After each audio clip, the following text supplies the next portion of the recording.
জন্য তিনি নৌকার মধ্যে উঠেছেন। নৌকার মাঝি মালিক ইবনে দিনারের কাছে টাকা চাই, মজুরি চাই। মালিক ইবনে দিনার বলতেছে যে আমার কাছে তো কোনো টাকা নাই। নৌকার মাঝি আবার বলে, ওই মোল্লার ঘরের মোল্লা, তোর কাছে টাকা নাই, আমার নৌকাতে কেন উঠছ? এবার আমি তোমাকে নদীর মধ্যে হাত পা বেঁধে তোমাকে সমুদ্রের মধ্যে ফেলে দিব।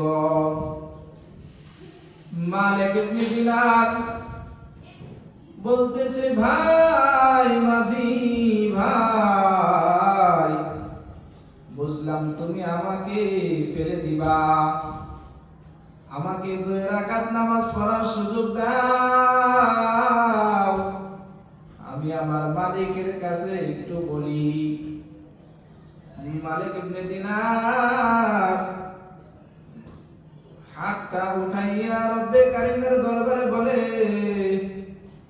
রব্বে কারিম, আজকে যদি আমি তোমার প্রকৃত আশিক হয়ে থাকি, আমি মালিক ইবনে দিনার যখন পাহাড়ের চূড়ায় আসি, তুমি তো তখন বলো, ও মালিক ইবনে দিনার, পাহাড়ের চূড়ায় তুমি আমাকে পাইবা না, নদীর ওই পারে চলে যাও। যদিও নদীর ওই পারে যাও তুমি, আমি মালিককে পাইবা। এইভাবে আমি সারাদিন ঘুরতে ঘুরতে আমার কাছে যে অর্থ ছিল, টাকা ছিল, সব খরচ করে ফেলেছি।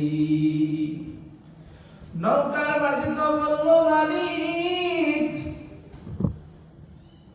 যদি আমি টাকা না দিতে পারি, আমার হাত পা বেঁধে আজকে সমুদ্রের মধ্যে আমাকে ফেলে দিবে। যদি তোমার খাঁটি আশিক হয়ে থাকি গো মালিক, আজকে তুমি নৌকার মাঝি থেকে আমাকে রক্ষা করো, হেফাজত করো। আল্লাহ সুবহানাহু ওয়া তাআলা কুদরতি ভাবে সমুদ্রের মাছদেরকে বলে দিলেন, হে সমুদ্রের মাছ,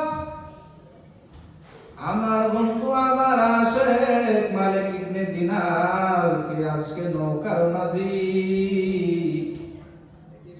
সমুদ্রের মধ্যে ফেলে দিবে। ও মাছেরা, তোমরা সমুদ্রের তলদেশে গিয়ে দেখো সোনালী টাকা, সোনালী টাকাগুলা তোমরা মুখের মধ্যে নিয়ে এসে নৌকার চারপাশে তোমরা মালিক ইবনে দিনারকে গিয়ে টাকাগুলা দিয়ে আসো। বোয়াল মাছ, রুই মাছ, পুঁটি মাছ, চিতল মাছ, সমুদ্রের সমস্ত মাছগুলো সমুদ্রের তলদেশ থেকে সোনালী টাকা এনে নৌকার মাঝের চারপাশ দিয়ে ঘুরতেছে টাকাগুলা। টাকাগুলা বারবার দিতেছে নৌকার মাঝিকে। ওই মালিক ইবনে দিনার কতগুলা আলম, কেমন আল্লাহর উপরে তাওয়াক্কুল করতেন, ভরসা করতেন। যদি কোনো মানুষ যদি মালিক ইবনে দিনারের মতো যদি কেউ তাওয়াক্কুল করতে পারে, ভরসা করতে পারে, আল্লাহ তাআলা তাকে সব কিছুর ব্যবস্থা করে দিবেন। চিন্তা করা যায় যে মালিক ইবনে দিনার নদীপথে চলতেছে সমুদ্রের তলদেশে, সেই তলদেশ থেকে মাছেরা সোনালী টাকায় নেই, নৌকার চারপাশে ঘুরতেছে সোনালী টাকা। আল্লাহ তাআলা আমাদেরকে একমাত্র তাওয়াক্কুল করার, যেন একমাত্র আমরা আল্লাহ তাআলার উপরে তাওয়াক্কুল করতে পারি, সেই তৌফিক যেন আল্লাহ তাআলা সকলকে দান করেন।